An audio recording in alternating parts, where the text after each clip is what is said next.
Hey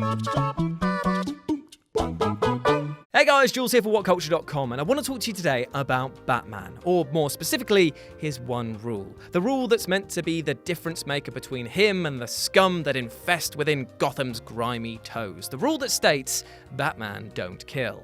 Well, except he totally does, quite a lot if you actually think about it. If you look at the video games, for example, there are numerous cases of people not going home to their kids. But in the comics, things get just as deadly as time and time again, Batman has been pushed to his limit, or sometimes just been the one pushing, and ended up killing his foes. So let's take a look at some of the times that the Caped Crusader became the Caped Killer, and if you want to read the original article on which this video was published many moons ago, you can do so at WhatCulture.com. With this in mind, I'm Jules for WhatCulture.com, and these are 9 times that Batman broke his one rule and killed. Number 9. He crushes various people in various junkyards. This particular entry could actually extend the list well into double figures because it's happened several times, but for the purpose of not repeating ourselves, we're going to limit it to one entry. Batman just loves to get a good crush on and kill people in junkyards, and here are a couple of examples of that. In 1988's Batman number 425, Batman fights an angry drug dealer who is seeking revenge on Robin after the boy wonder intentionally dropped his brother off of a rooftop, Vicar. The dealer then chases Batman with a gun, and Batman ends up toppling a large pile of cars on him, despite the fact that he'd lectured Robin on how killing the drug dealer's brother was wrong. In 1990's Detectives comic number 613, Batman investigates a turf war going on between rival disposal companies. Yeah, really, it was a slow news day. When he gets there, one of the guys involved in the dispute tries to hit him with a chair. Big mistake, just use something a bit deadlier, prompting the Dark Knight to kick him, which subsequently launches him into the other crook, leading them both to fall into a garbage grinder. Pretty brutal, especially in the second instance where the situation was just a couple of guys arguing about who was the top dog in the garbage disposal world. I guess you could say he took out the trash.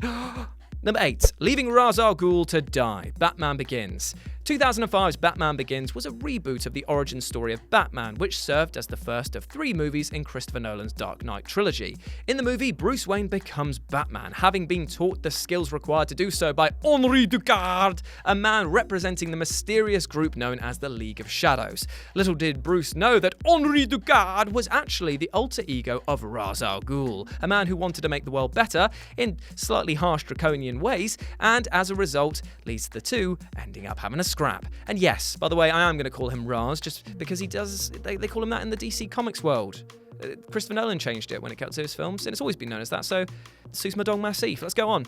In the movie's final battle, Batman overpowers Ras aboard Gotham City's monorail and leaves him hanging precariously from a height. He says that he will not kill him, and Ras is relieved, but then goes on to say that it does not mean that he has to save him, and leaves Ras to die as the train explodes, showering Gotham in bodily bits. And while I'm sure Bruce loved being able to say that line and fly off, the active choice to not save in this instance is the same as killing someone. Now, a defense could be raised if there was another person with means to save Ras al Ghul, but there wasn't, and Bruce's decision led to his death. You could say it wasn't very Ras al Ghul.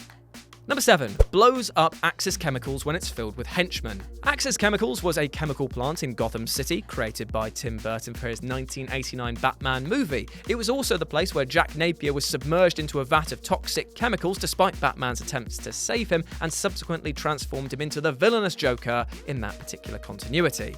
Later, it was the scene of Joker's master plan of lacing hygiene products with a deadly chemical known as Smilex, which causes victims to laugh themselves to death when combined with certain other ingredients. And as you can imagine, with a face like a granite gargoyle, Batman arrived to stop Joker's fun. After realizing that it was the only way to put an end to the scheme, the Dark Knight charged into the plant in the Batmobile and destroyed it in a mass explosion, which kind of makes sense, right? I mean, take out the problem at the source. Except in doing so, Batman killed a large number of Joker's henchmen who were just there on the scene.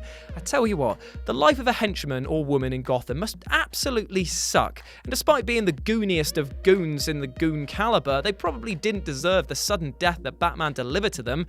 I guess Batman made Chem of fools of them all. Oh, right, puns, I've got them, but I ain't carrying on with this. It's exhausting, and I hate it.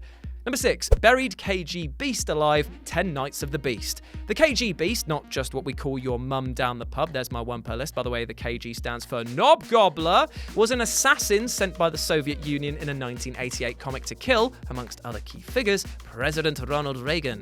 Batman stepped in to stop the villain but was outmatched by him in their first few encounters. Then, in issue 420, Blaze It Hard, the Dark Knight destroyed KGB's signature arm gun and led him down to the sewers. The pair came to a dead end and the KGBs challenged the hero to a final battle whilst wielding a lead pipe. Instead of stepping up to the challenge, Batman just said, I can't be bothered, mate. There's no need to risk my life and I'm off. And by that, I mean that he just walked out of the room that they were in, shut the door, and blocked it closed with a large pile of wooden planks, leaving the villain to die of starvation. He essentially just buried him alive in the sewers. Not very heroic. Oh well. Number 5, hangs a guy from his bat plane. Batman number 1. God, that's not heroic either. In the very first Batman solo comic, yes, the very first time that Batman appeared in his own title, the Dark Knight was going after an evil scientist who had used a toxic serum to turn a group of innocent mental patients into muscular, out-of-control monsters. A van containing some henchmen who were driving one of these monsters somewhere for him to wreak havoc crashed into a tree because Batman attacked it. The monster got loose, and so Batman hung a noose from the bat plane around its neck, lifted him up, hanging him to death. This was an innocent mental patient who had simply been used in a cruel experiment. Incidentally, this was actually after Batman had just mowed down every other person who was on board the van with a newly mounted machine gun that he had on his bat plane. Yes, but remember, he doesn't kill, does he bollocks? Number 4, kicked some guys into a fire, then has sex. All-Star Batman and Robin, The Boy Wonder, Volume 1. In this issue, Batman jumps a group of thieves who are stealing a shipment of bleach. Yes, bleach, what a top score that was. After scaring them witless, his opening gambit is to combine a bottle of the flammable stuff, then chuck in some thermite from his utility belt and throw it at them, which instantly sets them on fire. While they're on fire, Batman still feels the need to beat the crap out of them. All the while, fellow Justice League member Black Canary watches it and gets aroused by the whole thing. Seriously, you can't make this up. The pair then do what any other normal pair would do. They have sex next to a pile of burning corpses. Well, what do you mean that's not normal? In Gateshead, that's what they call second date. Either way you look at it, Batman boning while bodies are a-burning probably isn't the most heroic thing he's done now, is it? Number 3, pushes a guy into a sword. Detectives Comics number 37. In this particular issue, the villain in question is a monocle-wearing count. The upper-class cretin makes the mistake of throwing a sword at the Dark Knight, whose only real inconvenience is that he was ticked off at the guy's audacity to do so. He calls the fellow a rat, and subsequently serves him an incredibly needless death. Batman shuts the door, walks towards the man, gets on the other side of him, and hits him with enough force to send him flying onto the very sword he'd just thrown. He ends up with the weapon impaled through his neck, and of course, dies. Batman did this when the man was unarmed, when he was no longer in any danger, and had to orchestrate the situation by closing the door and positioning himself suitably for it to occur. This is outright murder in the truest possible sense of the word. Number 2, shot Darkseid. Final Crisis. Darkseid, or Darkseid, as Josh likes to call him, and we'll never let him forget that, will we, fellows? No, we won't. Ha ha ha. Anyway, Darkseid, he's a bit of a bellend, isn't he? In Final Crisis, his spirit has fallen to Earth, setting in motion the sundering of reality itself and creating a singularity at the heart of creation, into which all space and time are slowly being drawn, which sets the stage quite nicely for the evil god's final victory. In Final Crisis number 6, he's confronted by a number of heroes who are trying to save reality itself. After having killed his son with a bullet made of radion, a substance that is toxic to the new gods, Darkseid finds himself facing down the barrel of a gun wielded by Batman with that very same bullet in it. Batman fires the gun and intends to kill the villain, even stating explicitly that he's going to break his one rule to do so, given the dire circumstances the universe is facing. But he himself was killed off by Omega beams that Darkseid fired off simultaneously. However, the shot hit Darkseid in the shoulder and wounded him terribly. It didn't kill him though, although the fact that he probably would have died from the wound anyway, he was actually finished off by another group of other heroes soon after. And we have to consider that Batman explicitly saying that he's going to try and kill him means that it has to be included on this list. However, unlike many of the other entries, this one actually just feels pretty justified. I mean, it was the whole of reality that was at stake after all. And number 1, kicks Quinlan into some cables. Batman, son of the demon.